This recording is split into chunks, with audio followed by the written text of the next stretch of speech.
చప్పట్లు కొట్టి శ్రీమతి ప్రియాంక గాంధీ గారిని మాట్లాడవలసిందిగా వారిని ఆహ్వానిస్తున్నాను.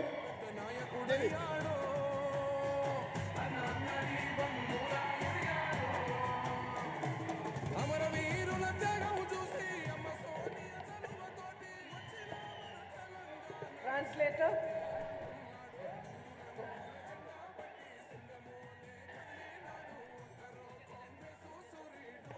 मेरी प्यारी बहनों, मेरे प्यारे भाई, ప్రియమైన సోదరి సోదరి మనులారా, అక్క చెల్లెల్లారా, అన్న తమ్ముళ్ళారా, कितने समय से इंतजार कर रहे हैं आप? ఎంత సమయం నుండి మీరు నా గురించి వెయిట్ చేస్తున్నారు? 4 घंटे से 4 గంటల నుండా? मैं आपकी बहुत बहुत आभारी हूँ कि आप इतनी दूर से यहाँ मेरी बातों को सुनने आए हैं और ध्यान से मेरी बातों को सुनेंगे। इसके लिए बहुत बहुत धन्यवाद। మీకెంతో రుణపడి ఉన్నా, చాలా గంటల పాటు నా గురించి వెయిట్ చేసి నా మాటలు వినడానికి మీరు ఇంత దూర ప్రాంతాల నుంచి వచ్చినందుకు మీకు మనస్ఫూర్తిగా ధన్యవాదాలు తెలియజేస్తున్నాను. श्री रेवंत रेड्डी जी, శ్రీ రేవంత్ రెడ్డి గారు, श्री मानिकराव ठाकरे जी, श्री राम मोहन रेड्डी जी, श्री मनोहर रेड्डी जी, श्री तिरुपति रेड्डी जी, श्री एमडी यूसुफ जी, श्री देव मूलनायक जी, श्री एनएम प्रशांत जी, श्री विश्वनाथ जी, मंच पर उपस्थित सभी कांग्रेस के नेतागण, पदाधिकारी, कांग्रेस के सारे कार्यकर्ता, मेरी प्यारी बहनें, मेरे प्यारे भाई, इस सभा में आप सबका बहुत बहुत स्वागत। వేదిక మీద కూర్చున్నటువంటి నాయకులకు, వేదిక ముందు ఉన్నటువంటి నా అక్క చెల్లెళ్లకు, అన్నా తమ్ముళ్లకు అందరికీ ధన్యవాదాలు, నమస్కారము. जय बोलो तेलंगाना, జై బోలో తెలంగాణ, जय बोलो तेलंगाना, జై బోలో తెలంగాణ. महालक्ष्मी वेंकटेश्वर स्वामी की जय, వెంకటేశ్వర స్వామికి జై, श्री लक्ष्मा जी की जय, సమాకి रेणुका यल्लम्मा देवी जी की जय। रेवंत जी मेरे साथ खड़े हैं, आप सब इनको जानते हैं,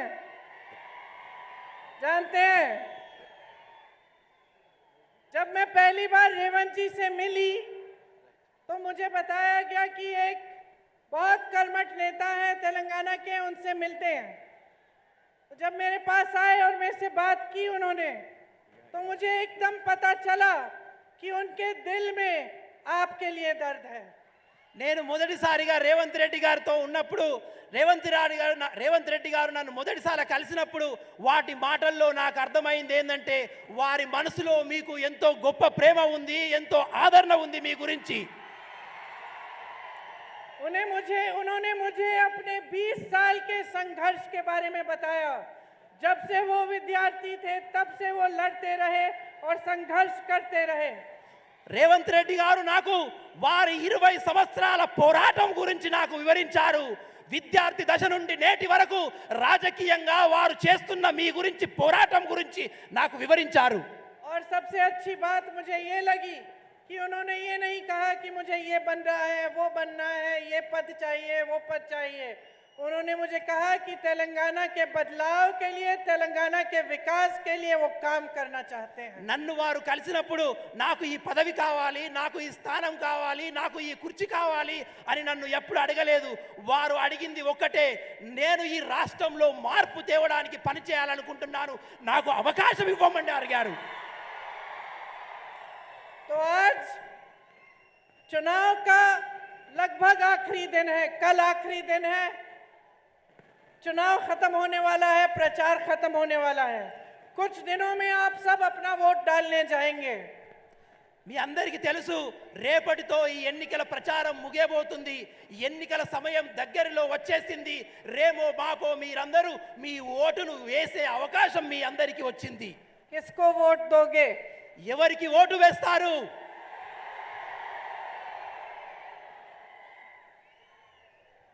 लेकिन आज क्योंकि चुनाव के आखिरी दिन है प्रचार के, मैं आपसे थोड़ी गहराई में बात करना चाहती हूँ।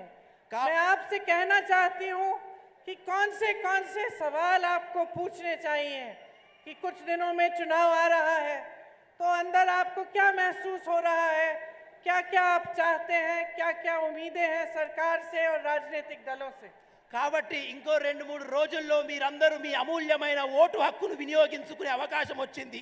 కాబట్టి కొన్ని విషయాలు నేను సంక్షిప్తంగా మీతో వివరించాలనుకున్నాను. రాజకీయ నీతి ఏంటి, రాజకీయ నాయకుల ఆలోచనలు ఏంటి, రాజకీయ వ్యవస్థ స్థితిగతులు ఏంటి, మీ అందరితో నేను ఒకసారి మాట్లాడాలనుకుంటున్నాను. देखो, ये प्रदेश आपने बनाया है. ఈ రాష్ట్రాన్ని మీరు ఏర్పరిచిన రాష్ట్రం ఇది. आपका आंदोलन था, यहाँ के नौजवानों का, किसानों का, मजदूरों का, बहनों का आपका आंदोलन था जिसने ये प्रदेश बनाया. ఈ రాష్ట్రాన్ని ఏర్పరిచింది మీరు. ఈ రాష్ట్రంలో మీ ఉద్యమకారులు, మీ నాయకులు, మీ విద్యార్థులు, ఈ మహిళలు, వీరు మీ అందరి పోరాటం వల్లనే ఈ రాష్ట్రం అనేది ఏర్పడింది. आपने अपने अधिकार मांगे, अपनी आवाज उठाई और आपकी आवाज को सुना. कांग्रेस पार्टी ने, उस समय सोनिया गांधी जी मेरी माता जी थी, उन्होंने आपकी आवाज को सुना. మీరు మీ ఆలోచనలు వెళ్ళబుచ్చారు, మీ హక్కులను అడిగారు, ఉద్యమాలు చేశారు, ప్రాణాలను అర్పించారు. మీ త్యాగాలను గ్రహించిన మా తల్లి సోనియా గాంధీ గారు మీకోసమే ఈ రాష్ట్రాన్ని ఏర్పరిచారు. आपके संघर्ष को समझा और आपकी परेशानियों को समझा. మీ బాధలను ఆలోచించారు, మీ అవసరాలను తెలుసుకున్నారు. लेकिन संघर्ष आपका था. కానీ ఉద్యమం మీది, పోరాటం మీది. आपके खून पसीने से बना ये प्रदेश. మీ చెమట రక్తంతోని మీరు ఈ రాష్ట్రాన్ని ఏర్పరిచారు. सैकड़ों नौजवानों ने अपनी जान दी कि तेलंगाना बने. వేలాది మంది యువకులు తమ ప్రాణాలు అర్పించారు ఈ తెలంగాణ ఏర్పాటు కావాలని. और प्रदेश की सारी जनता ने एक सपना देखा था. वो सपना था कि तेलंगाना में अपना ही राज होगा, कि तेलंगाना में ऐसी सरकार बनेगी जिससे सब नौजवानों को रोजगार मिलेगा, तेलंगाना का विकास होगा. यही था आपका सपना और यही आज आपका सपना है. తెలంగాణ వాసులందరూ, యువకులందరూ, ఉద్యమకారులందరూ అనుకున్నది ఒక్కటే, తెలంగాణ రాష్ట్రం ఏర్పడినాక మా ఆలోచనలతో కూడిన తెలంగాణ ఉంటుంది, మా ఉపాధి అవకాశాలతో కూడిన తెలంగాణ ఉంటుంది, మాకు స్వేచ్ఛ స్వాతంత్రంతో కూడిన తెలంగాణ ఉంటుందని అనుకున్నారు. जब हमारे साथी या हमारे परिवार के सदस्य एक आंदोलन के लिए या अपने जिन चीजों में विश्वास करते हैं उसके लिए अपनी जान देते हैं, तो हमें उनके प्रति बहुत श्रद्धा होती है. ఎవరైతే ఒక ఉద్యమం గురించి, ఒక అవసరాన్ని గురించి తమ ప్రాణాలను సైతం లెక్క చేయకుండా ఉద్యమం చేస్తారో వాళ్ళ ఆలోచనలు పరిమళకు తీసుకోవాలి, వాళ్ళను గౌరవించాలి. जब शहादत देते हैं देश के लिए, प्रदेश के लिए, जनता के लिए, तो और भी हमारी श्रद्धा उनके प्रति बढ़ती है. ఉద్యమంలో ప్రాణాలు అర్పిస్తారు కొందరు దేశం గురించి, రాష్ట్రం గురించి, ప్రజల గురించి. అటువంటి వారి మీద ఎంతో గౌరవప్రదమైన ఆలోచన మనకు ఉండాలి. मैं ये बात अच्छी तरह से निजी तौर से जानती हूँ, क्योंकि मेरी दादी जी इंदिरा गांधी जी ने भी इस देश के लिए शहादत दी. मेरे पिताजी भी इस देश के लिए शहीद हुए. उनके खून के बूंद इस धरती में मिले हुए हैं. ఉద్యమ స్ఫూర్తిలో ప్రాణాలు అర్పించిన వారి త్యాగాన్ని నేను గుర్తుంచుకోగలుగుతాను. ఎందుకంటే మా నాన్నమ్మ అయినటువంటి ఇందిరాగాంధీ గారు, నా తండ్రి గారైనటువంటి రాజీవ్ గాంధీ గారు ఈ దేశం కోసం ప్రాణాలు అర్పించారు. వారి రక్తపు చుక్కలు ఈ భూమిలో ఇంకి తమ ప్రాణాలను అర్పించారు. इसीलिए मैं समझती हूँ कि जो शहीद होता है उसके परिवार वाले, उसके करीबी, उसके साथी क्या सोचते हैं, क्या चाहते हैं. ఉద్యమంలో ప్రాణాలు అర్పించిన వారి నాయకుల యొక్క కుటుంబాలు, వాళ్ళ బంధువుల యొక్క ఆలోచనలు ఎలా ఉంటాయి, వాళ్ళ స్థితిగతులు ఎలా ఉంటాయి అనే విషయం నేను అర్థం చేసుకోగలను. और मैं अपने अनुभव से ये कह सकती हूँ कि वो यही चाहते हैं कि इनकी शहादत व्यर्थ न हो. నేను తెలుసుకోగలుగుతాను, ఎవరైతే ఉద్యమంలో ప్రాణాలు అర్పించారో వాళ్ళ త్యాగాలు వృధా కావద్దని వారి కుటుంబ సంబంధులు అనుకుంటారు. कि जिन असूलों के लिए, जिस मिट्टी के लिए वो शहीद हुए, उसका अच्छा हो, वो बने रहें और अच्छी तरह से सबका उस मिट्टी में, उस देश में, उस प्रदेश में विकास हो, सब आगे बढ़े और जो सपने थे उनके वो साकार हो. ఏ భూమి గురించి, ఏ నేల గురించి అయితే వారు ప్రాణాలను అర్పించారో వాళ్ళు అనుకుంటారు ఆ భూమిలో ఆ దేశంలో ఉన్నటువంటి అన్ని వర్గాల ప్రజలు ఉన్నత స్థాయిలో ఉండాలని అభివృద్ధి చెందాలని అనుకుంటారు. इसलिए मैं जानती हूँ कि तेलंगाना में भी जो आंदोलन हुआ आप उसे व्यर्थ नहीं जाने देना चाहते. కాబట్టి నేను తప్పనిసరి మీద మీ మీద నమ్మకం ఉంది.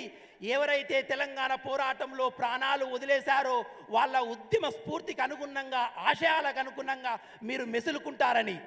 आपने तेलंगाना का सपना देखा, वो सपना साकार हुआ, तेलंगाना प्रदेश बना, आपने एक सरकार चुनी, बीआरएस की, केसीआर जी की सरकार आई.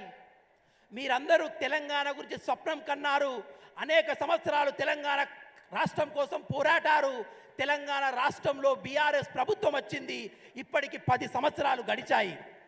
मैं केसीआर जी को जानती नहीं हूँ, इसीलिए मैं उनकी नीयत के बारे में बोल नहीं सकती, लेकिन मुझे लगता है कि जब शुरू में सरकार बनी होगी तो हो सकता है कि उनकी भी नीयत सही थी, अच्छी थी, और वो भी चाहते थे कि आपके लिए विकास होगा.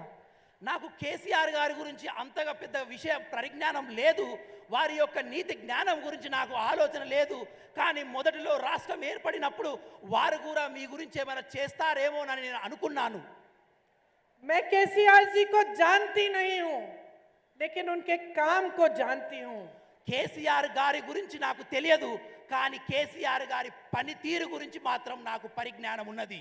और जैसे आपने 10 सालों में इनके सरकार का काम देखा, उसी तरह से हम कांग्रेस के नेताओं ने भी उस काम को देखा. మీరందరూ ఏ విధంగానైతే ఈ 10 సంవత్సరాల బీఆర్ఎస్ పాలనను చూశారో అదే విధంగా కాంగ్రెస్ పార్టీ తరఫున మేము కూడా ఆ పనితీరును నిక్షేపంగా పరిశీలిస్తున్నాము.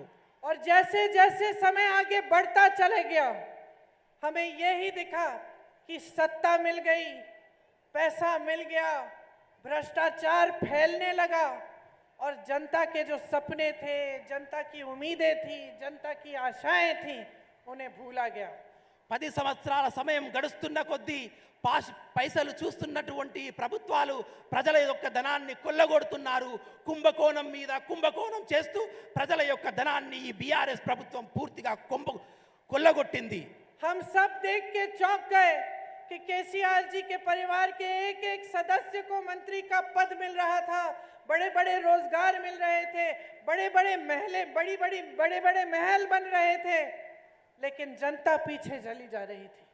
गरीब और भी गरीब होते चला जा रहा है. మేము తెలంగాణ వికాసాన్ని పరిశీలించినప్పుడు రోజులు గడిచే కొద్దీ ప్రజల యొక్క ధనాన్ని కేసీఆర్ గారు దోచుకుంటానే ఉన్నారు. వాళ్ళ కుటుంబ సభ్యులకు పదవుల మీద పదవులు లభిస్తూనే ఉన్నాయి. వాళ్ళు పెద్ద పెద్ద రాజమహల్లు కట్టుకొని నివసిస్తున్నారు. కానీ తెలంగాణ ప్రజలు రోజు రోజుకు బీదలుగానే మారిపోతున్నారు. जहां नौजवानों को रोजगार मिलना चाहिए था, उनकी आशाएं बढ़नी चाहिए थी. इतना मजबूत आपका प्रदेश है, इतनी तकनीकी आपके पास सुविधाएं हैं, आप पढ़े लिखे हो, लेकिन हमने देखा कि नौजवानों को रोजगार नहीं मिल रहा है. तमाम नौजवान बेरोजगार हैं. తెలంగాణలో ఉన్నటువంటి యువకులందరూ ఎన్నో ఉద్యోగాలు వస్తాయని ఆశపడ్డారు. కానీ రోజులు గడిచే కొద్దీ ఏ ఒక్క యువకునికి కూడా ఎటువంటి ఉద్యోగం రాలేదు. బీదలు ఇంకా బీదలే, నిరుద్యోగులు ఇంకా నిరుద్యోగులుగానే మారిపోతున్నారు ఈ తెలంగాణలో. यहाँ के किसान परेशानियों से लदे हुए, महंगाई का सामना करने की कोशिश कर रहे, खेती से कमा नहीं पा रहे, सही दाम नहीं मिलता फसल का, सहायता नहीं मिलती, सरकार की कर्ज में डूब रहे, आत्महत्या करने लगे. ఇక్కడ ఉన్నటువంటి తెలంగాణ రైతులు రోజు రోజుకు అప్పుల ఊబిలో మునిగిపోతున్నారు. వాళ్ళ జీవితాల్లో ఆత్మహత్యలు పెరిగిపోతున్నాయి. వాళ్ళు కొనదలుచుకున్న వ్యవసాయ పనిముట్లు రోజు రోజుకు పిరమైపోతుంది. వ్యవసాయ కూలీలకు కూడా ఎటువంటి తెలంగాణ రాష్ట్రంలో ఆదరణ నోచుకోలేదు. 5 सालों में चुनाव आया, चुनाव के पहले कुछ ऐसी स्कीम ले आए जिससे फिर से वोट पा गए और फिर से इनकी सरकार बनी. 5 సంవత్సరాల తర్వాత మళ్ళొకసారి ఎన్నికలు వచ్చినాయి.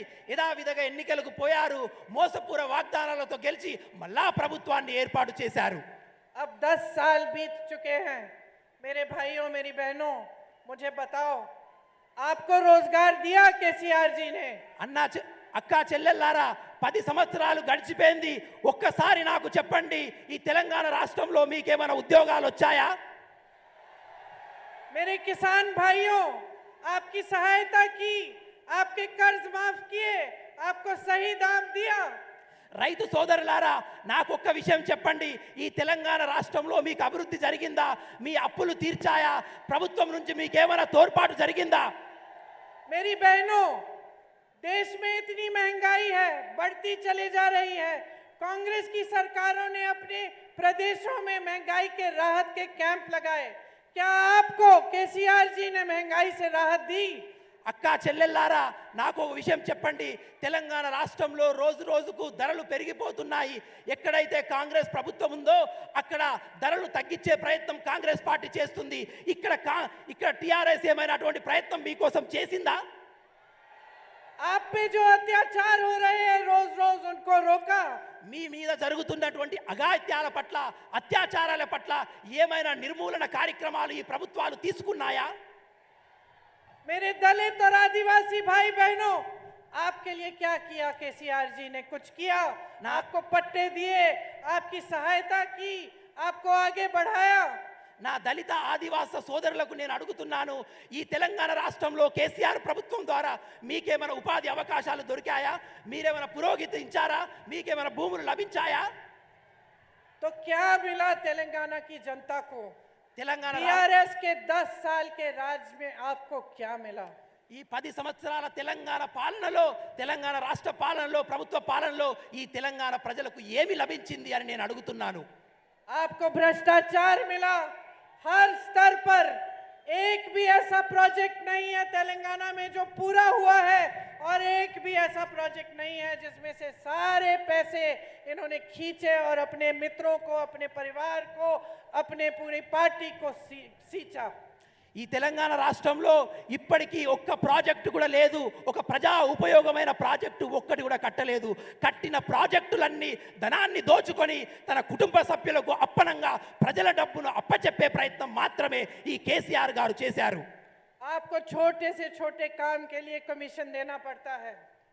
कहाँ जाता है वो कमीशन? మీకు చిన్న పని చేసుకోవాలన్నా మీ జేబుల నుండి ప్రభుత్వ అధికారులకు, ప్రభుత్వానికి కమిషన్లు ఇవ్వవలసి ఉంటుంది. ఆ కమిషన్లన్నీ ఎక్కడికి పోతాయి?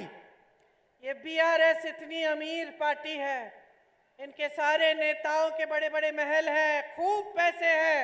अब चुनाव है, पोल मैनेजमेंट में खर्चा होगा इनका, आप खुद देखेंगे। मैं आपसे पूछना चाहती हूँ, ये पैसे इनके पास कहाँ से आए?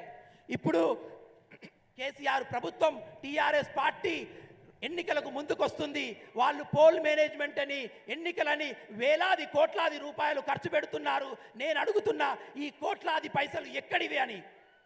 आपको मालूम है कि लोकतंत्र में, जो कि हमारे देश में है, उसमें पैसे सरकार के नहीं होती। सारी जो संपत्ति होती है सरकार की, वो जनता की संपत्ति होती है। నేను మీ అందరికి ఒక విషయాన్ని తెలియజేయాలనుకున్నాను. ప్రజాస్వామ్యంలో ఉన్నటువంటి డబ్బు ప్రభుత్వ డబ్బు, అది ప్రభుత్వ డబ్బు కాదు. ఆ డబ్బు అంతా ప్రజలది, ఆ డబ్బు అంతా మీది. बहनों, जब आप सुनती हो कि इस प्रोजेक्ट में इतना बड़ा घोटाला हुआ, हजारों करोड़ रुपए किसी को मिल गए, किसी नेता ने खाए, तो आपको क्या लगता है कि एक दूसरे के पैसे खा रहे हैं? ये आपके पैसे हैं जो चोरी हो रहे हैं। ये वो पैसे हैं जो आपकी स्कीम्स में जाने चाहिए। ये वो पैसे हैं जिनसे किसानों के कर्ज माफ होने चाहिए। ये वो पैसे हैं जिनसे आपको रोजगार मिलना चाहिए। ये वो पैसे हैं जिनसे मेरी बहनों के खाते में हर महीने पैसे जाने चाहिए। రాష్ట్రంలో పెద్ద పెద్ద కుంభకాలు జరుగుతుంటాయి. కుంభకోణాలు జరిగినప్పుడు వేలాది పైసలు, ప్రభుత్వ పైసలు నాయకుల దగ్గరికి వెళ్తాయి. ఈ పైసలంతా ఎక్కడిది? ఈ డబ్బంతా ఎక్కడిది? ఈ డబ్బంతా ప్రజల డబ్బు, ఈ డబ్బంతా మీ డబ్బు. ఏ డబ్బు అయితే మీ ఉద్యోగ అవకాశాల కోసం ఖర్చు పెట్టాలో, ఏ పైసలు అయితే మీ పురోగతి కోసం ఖర్చు పెట్టాలో, ఏ డబ్బు అయితే మీ అభివృద్ధి కోసం ఖర్చు పెట్టాలో, ఆ డబ్బును వీళ్ళు తమ సొంత ఖాతాల్లోకి దోచుకొని కుంభకోణాలు చేస్తున్నారు. बहनों और भाइयों, देश में आज जो परिस्थितियां हैं उनको अच्छी तरह से समझना बहुत जरूरी है। అక్కా చెల్లెల్లారా, అన్నా తమ్ముళ్ళారా, ఈరోజు రాష్ట్రంలో నెలకొల్పున్నటువంటి విషయాలను మీరు చాలా సంక్షిప్తంగా ఆలోచిస్తూ ఉండాలి. देश में नरेंद्र मोदी जी की बीजेपी की सरकार है। దేశంలో నరేంద్ర మోదీ గారిది బీజేపీ ప్రభుత్వం ఉంది. 10 सालों से ये सरकार चल रही है। 10 సంవత్సరాల నుండి ఆ ప్రభుత్వం నడుస్తుంది. 10 सालों से यहाँ प्रदेश में बीआरएस की सरकार चल रही है। 10 సంవత్సరాల నుండి ఈ తెలంగాణ రాష్ట్రంలో బీఆర్ఎస్ ప్రభుత్వం నడుస్తోంది. आज देश की परिस्थिति ये है कि देश का किसान औसत 27 रुपए एक दिन में बनाता है और एक उद्योगपति नरेंद्र मोदी जी के दोस्त अडानी जी एक दिन में 1600 करोड़ रुपए कमाते हैं। ఈ రోజు ఈ దేశ రైతులు, ఈ రాష్ట్ర రైతులు సంపాదించినటువంటి డబ్బంతా నరేంద్ర మోడీ గారి మిత్రుడైనటువంటి అదాని గారు రైతుల కన్నా మించిన కోట్లాది పైసలు అదాని గారు సంపాదిస్తున్నారు. आज देश की परिस्थिति ये है कि जितने भी देश की संपत्ति थी, बड़े बड़े बंदरगाह, बड़े बड़े हवाई अड्डे, बड़ी बड़ी कंपनियां जिनसे जनता को रोजगार मिलता था, वो एक के बाद एक नरेंद्र मोदी जी और उनकी सरकार ने बड़े बड़े उद्योगपतियों को कौड़ियों के दाम में बेच दी और सौंप दी। ఇప్పుడు ఈ దేశ సంపదలైనటువంటి పెద్ద పెద్ద విమానాశ్రయాలు, కంపెనీలు, ప్రభుత్వ రంగ సంస్థలు నరేంద్ర మోదీ గారు తన దగ్గర స్నేహితులైనటువంటి ఇద్దరు ముగ్గురు పెట్టుబడిదారులకు అదానికి, అంబానీకి అప్పనంగా అప్పయెప్పుతున్నారు.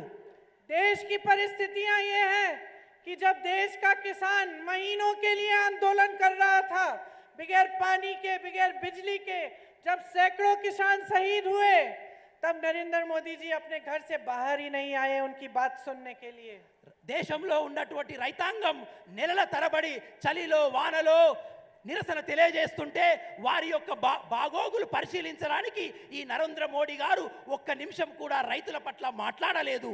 जब किसान कर्ज में डूब रहा होता है, तब सरकार, केंद्र की सरकार कहती है हमें कर्ज माफ करने के लिए पैसे नहीं है, लेकिन अडानी जी, अंबानी जी के हजारों करोड़ रुपए माफ कर देते हैं। రైతాంగం అప్పుల ఊబిలో మునిగిపోయి ఉండి బాధపడుతున్నప్పుడు ఈ కేంద్ర రాష్ట్ర ప్రభుత్వాలు వాళ్ళను అప్పులను తీర్చే ప్రయత్నం చేయదు. కానీ పెట్టుబడిదారి వ్యవస్థలైన అదానీ గారు, అంబానీ గారికి మాత్రం వేల కోట్ల అప్పులను మాఫీ చేస్తారు. नरेंद्र मोदी जी ने कुछ सालों पहले अपने लिए 2 हवाई जहाज खरीदे। 2 हवाई जहाज 16,000 करोड़ रुपए के। एक नरेंद्र मोदी जी के लिए 16,000 करोड़ रुपए किसके थे? जनता के पैसे थे। उन्होंने खर्चे। उसी समय यूपी के किसानों का बकाया, गन्ना के किसानों का बकाया 15,000 करोड़ रुपए था। उसी समय नरेंद्र मोदी जी की सरकार कह रही थी हमें तुम्हारे बकाये को खत्म करने के लिए पैसे नहीं है, देने के लिए पैसे नहीं है, लेकिन उतने ही पैसे उन्होंने खर्च किए अपने लिए 2 हवाई जहाज खरीदने के लिए। కొద్ది రోజుల క్రితం నరేంద్ర మోదీ గారు 2 ఖరీదైన కోట్లు ఖర్చు పెట్టి 2 ఖరీదైనటువంటి విమానాలు కొన్నారు. ఆ విమానాలు విలాసవంతమైన విమానాలు. కానీ అదే సమయంలో దేశ రైతాంగం అప్పుల ఊబిలో మునిగిపోయి ఉండి వాళ్ళ అప్పులు మాఫీ చేయమని కేంద్ర ప్రభుత్వాన్ని అడిగినప్పుడు ఆ అప్పులు మాఫీ చేయడానికి కేంద్ర ప్రభుత్వం దగ్గర ఎటువంటి డబ్బులు లేవని వాళ్ళు చెప్పారు. पूरे देश भर में आज सरकारी कर्मचारियों की एक ही मांग है, हमें पुरानी पेंशन दो। इसके लिए भी केंद्र सरकार कहती है हमारे पास पैसे नहीं है। ఇప్పుడు దేశంలో ఉన్నటువంటి ప్రభుత్వ ఉద్యోగులందరిది ఒకే ఒక బాధ, ఒకే ఒక అవసరం. మా అందరికీ పాతనైనటువంటి పెన్షన్ స్కీమును అమలు చేయమని, దానికి కూడా ఈ కేంద్ర రాష్ట్ర ప్రభుత్వాల దగ్గర డబ్బులు లేవు అని వాళ్ళు చెప్తున్నారు. तो बहनों और भाइयों, अच्छी तरह से समझ लो, किसानों के लिए पैसे नहीं है, कर्मचारियों के लिए पैसे नहीं है, महिलाओं के लिए मदद करने के लिए पैसे नहीं है, नौजवानों के लिए रोजगार बनाने के लिए कुछ समस्या, कुछ योजना नहीं है, लेकिन बड़े बड़े उद्योगपतियों के लोन माफ करने के लिए पैसे हैं, हवाई जहाज खरीदने के लिए पैसे हैं, नए संसद भवन बनाने के लिए हजारों करोड़ रुपए खर्चने के लिए पैसे हैं, बड़ी बड़ी इमारतों के लिए G20 के लिए पैसे हैं, लेकिन इस देश की जनता के लिए जनता के अपने पैसे नहीं हैं। సోదరులారా, అందరూ ఒక్క విషయం ఆలోచించండి, ఒక్క విషయం గమనించండి. అప్పుల బాధలో ఉన్నటువంటి, కష్టాల్లో ఉన్నటువంటి రైతాంగం కోసం ఈరోజు కేంద్ర ప్రభుత్వం దగ్గర పైసలు లేవు. మహిళల అభివృద్ధి గురించి పైసలు లేవు. యువకుల ఉద్యోగం గురించి పైసలు లేవు. కానీ వాళ్ళు విలాసవంతమైన భవనాలు కట్టుకోవడానికి డబ్బులు ఉన్నాయి. పెద్ద పెద్ద హెలికాప్టర్లు కూడా అందుకు పైసలు ఉన్నాయి. పెద్ద పెద్ద విలాసవంతమైన జీవితం గడపడానికి పైసలు ఉన్నాయి. వాళ్ళ దోస్తులైనటువంటి అదాని అంబానీ యొక్క అప్పులు తీర్చడానికి పైసలున్నాయి. కానీ ఈ దేశ ప్రజానికానికి తీర్చడానికి ఎటువంటి పైసలు లేవు. भाइयों और बहनों, देश में जो केंद्र सरकार चल रही है सिर्फ अपने लिए सत्ता बनाने के लिए और अपने लिए इस भ्रष्टाचार करने के लिए और पैसे बटोरने के लिए है। आज भाजपा देश नहीं दुनिया की सबसे अमीर पार्टी है बीजेपी। ప్రజలారా, ఈరోజు మీ దగ్గర ఉన్నటువంటి డబ్బులన్నీ మీ దగ్గర లాక్కొని ఈ బీజేపీ ప్రభుత్వం కూడబొట్టుకునే ప్రయత్నం చేస్తుంది. అందరూ ఒక విషయం గమనించండి, ప్రపంచంలో ఉన్నటువంటి అన్ని పార్టీల కన్నా ఈ బీజేపీ పార్టీ అనేది అతిపెద్ద కుంభకోణాలు చేసే పార్టీగా చరిత్రలో మిగిలిపోయింది. ये सारे आपके पैसे हैं बहनों और भाइयों। ఈ పైసలన్నీ మీవి, ఈ డబ్బంతా మీది. तेलंगाना की सबसे अमीर पार्टी कौन सी है बताओ मुझे। తెలంగాణలో అటువంటి అత్యంత ధనవంతమైన రాజకీయ పార్టీ ఏదో చెప్పండి సోదరులారా. बीआरएस। బీఆర్ఎస్. ये पैसे इनके पास कहां से आए? ఈ డబ్బు వీళ్ళ దగ్గరికి ఎట్లా వచ్చింది? केंद्र में बीजेपी, तेलंगाना में बीआरएस। जब बीजेपी को मदद चाहिए दिल्ली में बीआरएस उन्हीं के साथ वोट करती है पार्लियामेंट में। కేంద్రంలో బీజేపీ, రాష్ట్రంలో బీఆర్ఎస్. ఎప్పుడైతే కేంద్రంలో ఉన్నటువంటి బీజేపీకి మద్దతు అవసరం ఉంటుందో అప్పుడు రాష్ట్రంలో ఉన్నటువంటి బీఆర్ఎస్ పార్టీ పార్లమెంట్లో బీజేపీకి సహాయం చేస్తుంది. और जब बीआरएस को यहाँ पे मदद चाहिए होती है तो बीजेपी आके उसकी मदद करती है। ఎప్పుడైతే రాష్ట్రంలో బీఆర్ఎస్ పార్టీకి అవసరం ఉంటుందో అప్పుడు కేంద్రం నుండి బీజేపీ ఇక్కడ వీళ్ళకు అవసరాన్ని తీరుస్తుంది. आपने 10 सालों से अपने प्रदेश में एक आलसी, निकम्मी और एक ऐसी सरकार देखी है जिसका सिर्फ नाम भ्रष्टाचार से बना है। 10 సంవత్సరాలుగా ఈ రాష్ట్రంలో మీరు కేవలం కుంభకోణాలతో చూసినటువంటి నిజాయితీగా లేనటువంటి ప్రభుత్వాన్ని చూశారు. వాళ్ళు కేవల లక్ష్యం ఈ రాష్ట్రంలో కుంభకోణాలు, ప్రజాధనాన్ని దోచుకోవడం మాత్రమే. पूरे देश के इतिहास में ये पहली बार होगा कि एक मुख्यमंत्री अपने फार्म हाउस से सरकार चला रहा है। చరిత్రలో మొత్తం యావత్ భారతదేశంలో చరిత్రం ఒకే ఒక ముఖ్యమంత్రి ప్రభుత్వాన్ని ఫామ్ హౌస్ల నుండి నడిపే ముఖ్యమంత్రి ఈ రాష్ట్ర ముఖ్యమంత్రి. और इनकी सरकार land mafia, sand mafia, wine mafia, mine mafia को संरक्षण दे रही है। మరి అదే విధంగా ఈ ప్రభుత్వం మొత్తం కుంభకోణాలు, మట్టిలో కుంభకోణం, ఇసుకలో కుంభకోణం, నీటిలో కుంభకోణం, లిక్కర్లో కుంభకోణం, అన్నిట్లో కుంభకోణాల మీద కుంభకోణాలు చేస్తుంది. धरनी पोर्टल जैसी स्कीम लाते हैं जिसमें आप फॉर्म भरते हैं आपकी जमीनें जब्त हो जाती हैं। ధరణి పోర్టల్ లాంటి భూమికి సంబంధించిన ఒక పోర్టల్ తెస్తారు. మీరు ఎప్పుడైతే ఫామ్ నింపగానే మీ భూమి మాయమైపోతుంది. प्रदेश शराब में डूब रहा है। ఈ రాష్ట్రం మద్యం మత్తులో ప్రజల్ని ముంచేసింది ఈ ప్రభుత్వం. किसान कर्ज में डूब रहा है। రైతులు అప్పుల పాలైపోయారు. नौजवान की कोई उम्मीद नहीं है, कोई भविष्य नहीं दिख रहा है, अंधकार दिख रहा है उसको। యువకులకు ఎటువంటి ఉపాధి అవకాశాలు లేవు. ఎటు చూసిన వాళ్ళ జీవితం, వాళ్ళ భవిష్యత్తు అగమ్య గోచరం, చీకటిమయం.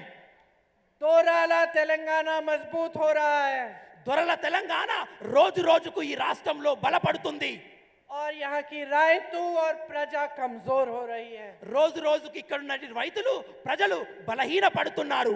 एक ऐसी सरकार बनाओ, बदलाव लाओ। ये तुम्हारा प्रदेश है, ये तुम्हारा प्रदेश है, तुम्हारे लिए मैं ये कह रही हूँ। ఒక ప్రభుత్వాన్ని తీసుకురండి.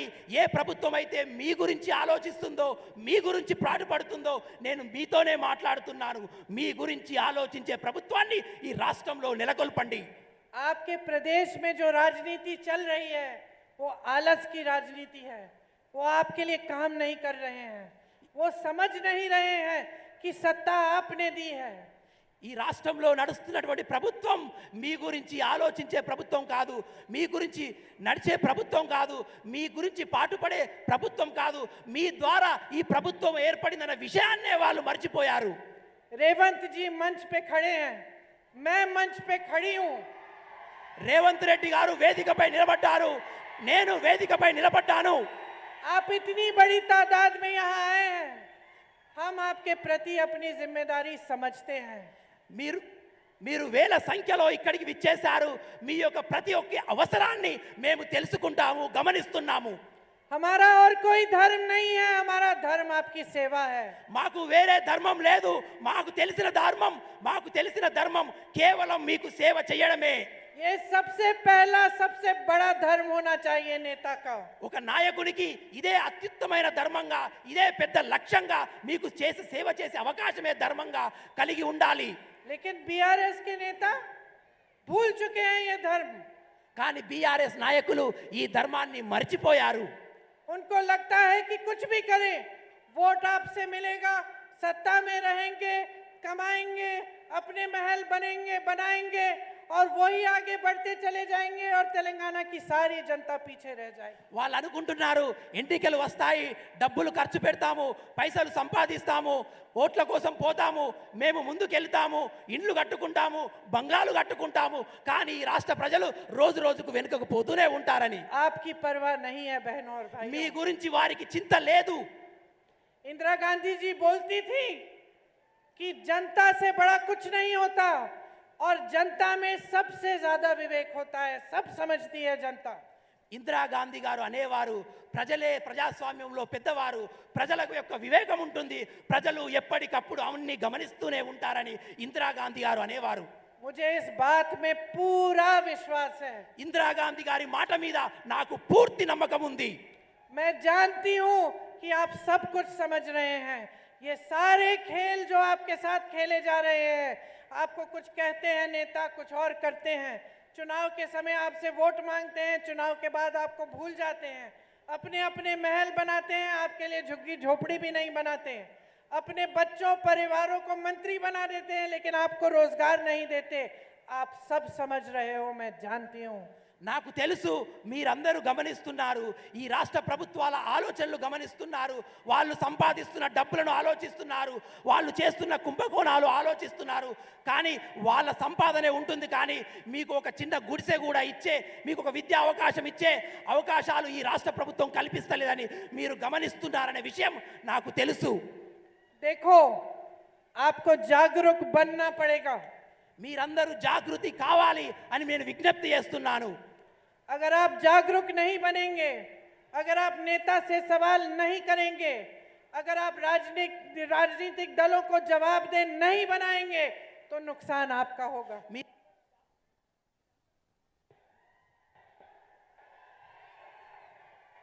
टेक दिस, कम हियर, इधर आ जाओ। మీరందరూ జాగృతులు కాండి, మీరందరూ జాగృతులు కావాలని విజ్ఞప్తి చేస్తున్నాను. ఏమి జరుగుతుందో తెలుసుకోండి, ఏమి చేయాలో ఆలోచించండి. మీరు ఎప్పటికప్పటి విషయాలు ఆలోచిస్తున్నారనే విషయం నాకు తెలుసు. नेता को समझाना बहुत जरूरी है बहनों और भाइयों। अगर नेता आपके लिए काम नहीं कर रहा है, किसी भी पार्टी का नेता हो, चाहे कल को कांग्रेस पार्टी का नेता ना हो, उन्हें सही रास्ता दिखाना जनता का काम होता है। నాయకులను ఎప్పుడప్పుడు పరిశీలించవలసిన అవసరం ప్రజలకుంది, నాయకులను ప్రశ్నించే అవసరం ప్రజలకుంది. రేపు మేము ప్రభుత్వంలోకి వచ్చాక కూడా మా నాయకులు కూడా ఒకవేళ పని చేయకుంటే మా నాయకులు ప్రశ్నించాలి. మీరు अपने बच्चों के प्रति और उनके भविष्य के प्रति आपकी सबसे बड़ी जिम्मेदारी है। ఇది మీ బాధ్యత. ఎందుకు నాయకులను ప్రశ్నించాలంటే మీ భవిష్యత్తు కోసం, మీ పిల్లల భవిష్యత్తు కోసం, మీ భావి తరాల భవిష్యత్తు కోసం మీరు నాయకులను ప్రశ్నిస్తూ ఉండాలి. इस जिम्मेदारी को गहराई से समझो, ఈ బాధ్యతను క్షుణ్ణంగా ఆలోచించండి. अपना वोट कभी व्यर्थ मत करो। మీ ఓటును వ్యర్థం చేయకండి. इसी वोट में आपके 5 सालों का भविष्य बंधा हुआ है। మీరు వేసే ఓటులో మీ 5 సంవత్సరాల భవిష్యత్తు నిక్షిప్తమై ఉంది. आज मैं आपके सामने खड़ी होकर जो हमारी घोषणाएं हैं वो करने जा रही हूं। मैं आपको अपनी गारंटी बताने जा रही हूं। ఈ రోజు నేను మీ ముందర నిలబడి ఉన్నాను. మేము చేయబోయే పనులు గ్యారెంటీలుగా మీకు వివరించబోతున్నాను. और मैं जानती हूं कि क्योंकि मैं इंदिरा जी की पोती हूं और सोनिया जी की बेटी हूं, आप मेरी बातों को वजन देते हैं। నాకు తెలుసు మీరు నా మాట నమ్ముతారని. నేను ఇందిరాగాంధీ గారి మనవరాలును, సోనియా గాంధీ గారి కూతురును. నా మాట పట్ల మీరు నమ్మకం ఉంచుతారని నాకు తెలుసు. आप जानते नहीं कि मेरे दिल में इसका क्या मतलब है, कि मैं अपनी जिम्मेदारी का कितना एहसास करती हूँ। मुझे महसूस होता है कि अगर मैं यहाँ खड़े होके आपको झूठा वादा करूँ तो उनके साथ भी गलत कर रही हूँ और आपके साथ भी गलत कर रही हूँ। నేను మీ ముందు నిలబడి ఒకవేళ ఏదైనా అబద్ధం చెప్తే నాకు తెలుసు నిజమే చెప్పాలని. ఎందుకంటే ఏదైనా అబద్ధం చెప్తే నా మనస్సాక్షి నాకు చెప్తుంది నేను ప్రజలతో మోసం చేస్తున్నానని. मुझे सिखाया गया है कि राजनीति का मतलब है सच्चाई, जनता की सेवा और जनता के प्रति समर्पित रहना। నేను ఏమి నేర్చుకున్నానంటే ప్రజాస్వామ్యం అంటే ప్రజలు, రాజకీయం అంటే ప్రజల యొక్క అవసరాలు తీర్చడం, వాళ్ళ తోడుగా నిలబడమే ప్రజాస్వామ్యం, రాజకీయం అని నేను నేర్చుకున్నాను. और मैं फिर भी आपसे कहती हूँ कि जो बातें मैं आपके सामने कर रही हूँ वो सिर्फ क्योंकि मैं कह रही हूँ उनको मत मानो, अपने आप पता करो। जब मैं कहती हूँ कि हमारी गारंटी है कि हम महिलाओं के खाते में 2500 रुपए हर महीने डालेंगे, जब मैं ये कहती हूँ तो पता करो कि कर्नाटका में कांग्रेस ने ये गारंटी दी थी। क्या कर्नाटका में ये सच हो रहा है कि नहीं हो रहा है? खुद पता करो, पूछो अपने रिश्तेदारों से, अपने दोस्तों से जो कर्नाटका में हैं। पता चलेगा कि हाँ, ये लोग अगर कुछ कह रहे हैं, गारंटी दे रहे हैं, इसका कुछ सही आधार है, तभी अपना वोट दो। నేను చెప్పింది ఒక్కసారి ఆలోచించండి. ఊరికినే నమ్మద్దు, వివేకంతో ఆలోచించండి. ఇప్పుడు నేను చెప్తాను, కాంగ్రెస్ ప్రభుత్వం ఏర్పడ్డాక ప్రతి మహిళకు 2500 రూపాయలు ఇస్తా అనగానే మీరు నమ్మండి. ఎందుకంటే కర్ణాటక రాష్ట్రంలో మేము ఇస్తున్నాము. ఒక్కసారి తెలుసుకోండి, కర్ణాటకలో కాంగ్రెస్ పనితీరు ఎలా ఉందో తెలుసుకొని మరి ఈ రాష్ట్రంలో కాంగ్రెస్ పార్టీకి ఓటు వేయండి. तो मैं आपको कांग्रेस की 6 गारंटी बताने जा रही हूँ और साथ साथ मैं आपको बताऊंगी कि ये गारंटी किस आधार पे हम दे रहे हैं और किस किस प्रदेशों में हमने पूरी की है। ఇప్పుడు కాంగ్రెస్ పార్టీ చేయబోయే 6 గ్యారెంటీల గురించి మీకు చెప్పబోతున్నాను. ఏ విషయాల పట్ల ఈ 6 గ్యారెంటీల నిర్ణయాలు మేము తీసుకున్నామనే విషయాన్ని కూడా మీకు వివరిస్తాను. ఏ ఏ రాష్ట్రంలో ఏ విధంగా ఈ పనితీరు నడుస్తుందనే విషయాన్ని కూడా మీకు వివరిస్తాను. पहली गारंटी महालक्ष्मी योजना, महिलाओं को प्रति माह 2500 रुपए उनके खाते में दिए जाएंगे।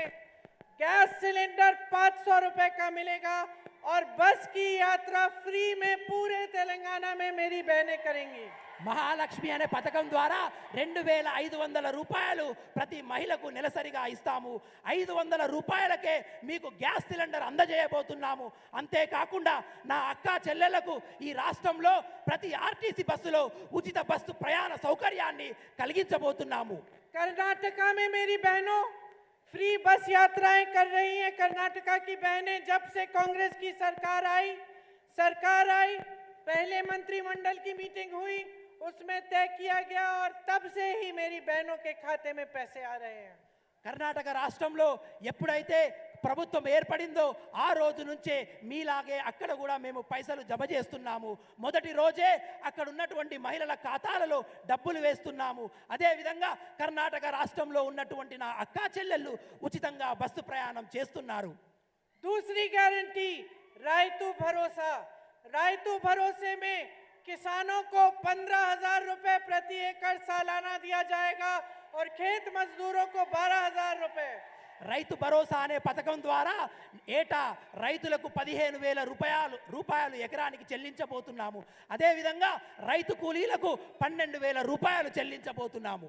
धान पर 500 रुपए प्रति क्विंटल आपको बोनस मिलेगा और 2 लाख तक फसल लोन माफ होंगे जहां जहां जरूरत होगी। అదేవిధంగా ధాన్యం మీద 500 రూపాయలు బోనస్గా ఇవ్వడమే కాకుండా రైతులకు పట్టినటువంటి అప్పులలో 2 లక్షల రూపాయల అప్పులను ప్రభుత్వం తీర్చబోతుంది.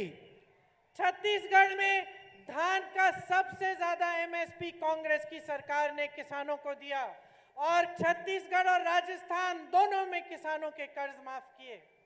ఛత్తీస్గఢ్లో రైతులకు అత్యధికంగా కనీస మద్దతు ధర కాంగ్రెస్ పార్టీ ఇస్తుంది. అదేవిధంగా ఛత్తీస్గఢ్లో, రాజస్థాన్లో కూడా రైతుల యొక్క అప్పులను కాంగ్రెస్ ప్రభుత్వం తీర్చేసింది. तीसरी गारंटी गृह ज्योति योजना, इसमें 200 यूनिट बिजली आपको फ्री मिलेगी और 24 घंटे बिजली आपको मिलेगी. గృహజ్యోతి అనే పథకం ద్వారా ప్రతి ఇంటికి 200 యూనిట్ల కరెంటును ఉచితంగా ఇస్తున్నాము. అంతేకాకుండా నాణ్యమైన 24 గంటల కరెంటును కూడా సరఫరా చేయబోతున్నాము. चौथी गारंटी इंदिरा इंड्लू स्कीम, इसमें जब आप घर बनाना चाहेंगे तो आपको घर के लिए जमीन फ्री में मिलेगी और 5 लाख रुपए घर को बनाने के लिए मिलेंगे. ఇందిరమ్మ ఇల్లు ద్వారా ప్రతి ఒక్కరికి 5 లక్షల రూపాయలు ఇల్లు కట్టుకోవడంతో పాటుగా స్థలాన్ని కూడా ఇవ్వబోతున్నాము. राज्य आरोग्य श्री योजना 5वीं गारंटी, इसमें 10 लाख तक आपको हेल्थ इंश्योरेंस मिलेगा. राजस्थान और छत्तीसगढ़ में 10 से 25 लाख तक फ्री में इलाज हुआ है. అదేవిధంగా రాజీవ్ ఆరోగ్యశ్రీ అనే పథకం ద్వారా 10 లక్షల రూపాయల వరకు మీకు ఉచిత వైద్య సదుపాయాన్ని కలిగించబోతున్నాము. कांग्रेस की सरकार में राजस्थान और छत्तीसगढ़ में हार्ट की सर्जरी, बड़ी बड़ी कैंसर का इलाज, ये सब बगैर एक पैसे दिए हो रहा है. రాజస్థాన్ రాష్ట్రంలో పెద్ద పెద్ద ఆపరేషన్లు కూడా ఉచితంగా చేయించి వాళ్ళ వైద్య ఖర్చులను కూడా కాంగ్రెస్ ప్రభుత్వమే భరిస్తుంది. राजस्थान में हमने 2 लाख रोजगार दिए, तेलंगाना में भी हम 2 लाख रोजगार देंगे. రాజస్థాన్ రాష్ట్రంలో 2 లక్షల ఉద్యోగాలు మేము ఇచ్చాము. అదేవిధంగా తెలంగాణలో కూడా ప్రభుత్వం ఏర్పడిన వెంటనే 2 లక్షల ఉద్యోగాలు ఇవ్వబోతున్నాము. छत्तीसगढ़ में हर जिले में इंग्लिश मीडियम स्कूल बनवाया, राजस्थान के गांव गांव में इंटरनेशनल लेवल के स्कूल खुलवाए हैं. यहाँ तेलंगाना में हर जिले में हम इंटरनेशनल लेवल के स्कूल खुलवाएंगे. ఛత్తీస్గఢ్, రాజస్థాన్ రాష్ట్రంలో కూడా ఇంటర్నేషనల్ స్కూళ్లను మేము ఏర్పాటు చేశాము. రాబోయే తెలంగాణ రాష్ట్ర ప్రభుత్వంలో కూడా మేము ప్రతి జిల్లాలో ఇంటర్నేషనల్ స్కూళ్లు ఏర్పాటు చేస్తాము. और नौजवानों के लिए एक विद्या भरोसा कार्ड आएगा, जिससे 5 लाख रुपए तक उनको ब्याज मुक्त फ्री लोन मिल सकेगा शिक्षा के लिए. అదేవిధంగా విద్యా భరోసా అనే స్కీమ్ ద్వారా ఇక్కడ ఉన్నటువంటి యువకుల యొక్క విద్యాభ్యాసం గురించి 5 లక్షల రూపాయల సహాయం కూడా ప్రభుత్వం చేయబోతుంది. तो अब मुझे बताओ, बीआरएस के और 5 साल चाहिए कि कांग्रेस की एक अच्छी सरकार चाहिए जो आपके लिए काम करे? ఇప్పుడు చెప్పండి మిత్రులారా, టిఆర్ఎస్ యొక్క బీఆర్ఎస్ యొక్క మళ్ళొక 5 సంవత్సరాల పాలన కావాలా, కాంగ్రెస్ ప్రభుత్వం కావాలా? फार्म हाउस की सरकार चाहिए या प्रजापालना भवन की सरकार चाहिए? ఫామ్ హౌస్ సర్కార్ ప్రభుత్వం, ఫామ్ హౌస్ సర్కార్ కావాలా, ప్రజల పాలన మీకు కావాలా? आपको प्रजाला तेलंगाना चाहिए कि नहीं? మీకు ప్రజల తెలంగాణ కావాలా వద్దా? मेरे साथ बोलो, मारपू कावाली कांग्रेस रावाली. నాతో అనండి, मारपू कावाली कांग्रेस रावाली. मारपू कावाली कांग्रेस रावाली. बदलाव लाओ, रेवंत जी को भारी से भारी बहुमत से जिताओ. మార్పు తీసుకురండి, రేవంత్ अपनी రెడ్డి గారిని सरकार बनाओ, तेलंगाना का एक एक सपना साकार करो. తెలంగాణలో కాంగ్రెస్ ప్రభుత్వాన్ని ఏర్పాటు చేసి మీ స్వప్నాల సాకారం చేసుకోండి. రేవంత్ రెడ్డి గారిని అత్యధిక మెజారిటీతో గెలిపించండి. और मेरे साथ जोर से बोलो, जय बोलो तेलंगाना. జై బోలో తెలంగాణ, जय बोलो तेलंगाना. जय बोलो तेलंगाना. जय हिंद, धन्यवाद. ఇప్పుడు మన పిసిసి అధ్యక్షులు రేవంత్ రెడ్డి గారు మాట్లాడాల్సిందిగా కోరుతున్నాను.